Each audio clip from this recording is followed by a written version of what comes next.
соли равон 45 нафар сокинони шаҳри Хуҷанд барои адои маросими ҳаҷ мераванд. Дар ин бора Муҳсин Миркамолов, мудири бахши дин, танзими анъана ва ҷашну маросимҳо дар шаҳри Хуҷанд иттилоъ дод. Гуфта шуд, ки дар ин рӯйхат нафароне мебошанд, ки ҳанӯз солҳои 2020-2021 номнавис гардида буданд.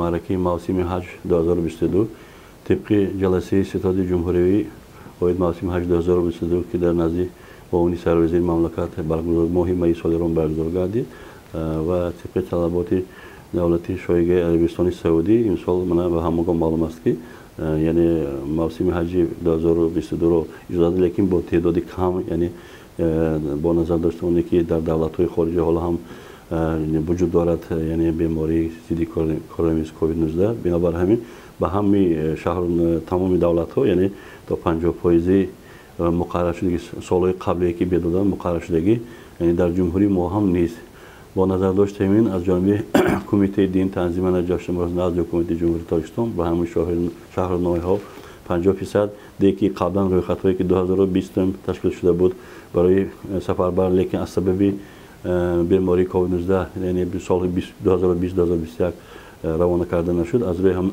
ҳуҷҷатҳо сафарбар карда шуда истодан. Албатта ин чиз хушбахтона мардум аз қабул кардан, ки мана хай 2 сол боз ки набуд, имена имсол камтар бошудам иҷоза шудагӣ аз рӯи ҳамун тартиби муқаррар карда сафарбар карда мешавад. Бояд қайд манам, ки маблағи сафари ҳаҷ 2022 аз ҷониби хадамоти зидди инҳисорӣ назди ҳукумати ҷумҳурии Тоҷикистон ба маблағи 6520 сомонӣ муайян карда шудааст ва мардум аллакай мардуми тибқи рӯйхат мерафтагиҳо, яъне ба пардохт карда истода.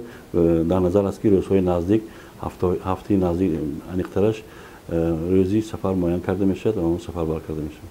дар соли равон квота барои зиёрат дар Макка ва Мадина барои кишварҳои хориҷӣ тақрибан 2 баробар коҳиш ёфтааст. дар солҳои 2020 ва 2021 тибқи тасмими мақомоти Арабистони Саудӣ бо далели маҳдудиятҳои пандемия имкони рафтан ба ҳаҷ набуд. соли равон бошад ин маҳдудият бардошта шуд. арзиши сафар барои сокинони Тоҷикистон 6520 сомониро ташкил медиҳад, ки ба ин маблағ рафту омад тавассути ҳавопаймо ва дигар хизматрасониҳо дохил мешавад. ба он маблағи ки хоҷон пардохт мекунанд, аз ҳамин нишасте ки бар тайёрае ки аз шаҳри Хуҷанд парвоз мекунанд мешинанд, ҳамон чанд рӯзе ки муайян карда шудааст аз ҷониби кумитаи дин, яъне ҳамон қадар рӯз, яъне тайёра, ҷои хоб ба бурдани аз шаҳри дигар шаҳр ба бурдан, дигар нақлиётҳои ҷамъиятӣ ва дигар сайрҳое ки дар онҷо дар нақша аст, аз рӯи программае ки дар онҷо ҳаст, боз ҳамон ба шаҳр ба фурудгоҳе ки аз онҷо нишаста буданд оварда мемонад, ҳамаш ба ҳамин маблағ медарод. синну соли зоирин то 65 соларо дар бар мегирад. маросими аслии ҳаҷ имсол аз 7 то 12 июл баргузор мегардад. ҳар яке аз зоирин аллакай тамоми ҳуҷҷатҳои худро омода ва маблағи сафарро низ супоридаанд. талаботи давлати шоҳигаи Арабистони Саудӣ имсол шаҳрвандоне ки синнашон аз 65 ҳастанд маҳдудият қабул карда шуд бо сабаби оне ки чӣ хел қайд кардем. ҳоло ҳам дар дигар давлатҳо бемории COVID-19 вуҷуд дорад. барои ҳамин маҳдудият ба синни соли калонсолон қабул карда шудааст. яъне аниқтараш таваллуди 57 моҳи июл то моҳи июл яъне иҷозат нест, яъне аз баъди моҳе ки баъди моҳи июл бошад агар иҷозат ҳаст 65 сола, яъне маҳдудиятҳо қабул карда шудагӣ.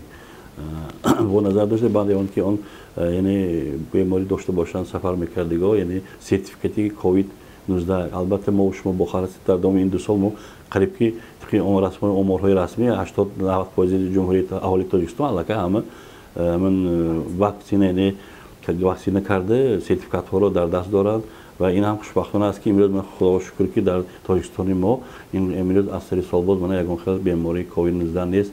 мо бояд ба ҳар ҳол бо корҳоро пурзиё кунем, то ки ҳамин озодӣ тозагӣ, яъне корҳои ҳамин санитариро ба ҷо биёрем, ки ҳамин бемориҳо оянда умуман пайдо нашавад. иттилоъ дода шуд, ки барои ҳар як аз зоирин пеш аз сафар корҳои фаҳмондадиҳӣ гузаронида мешавад.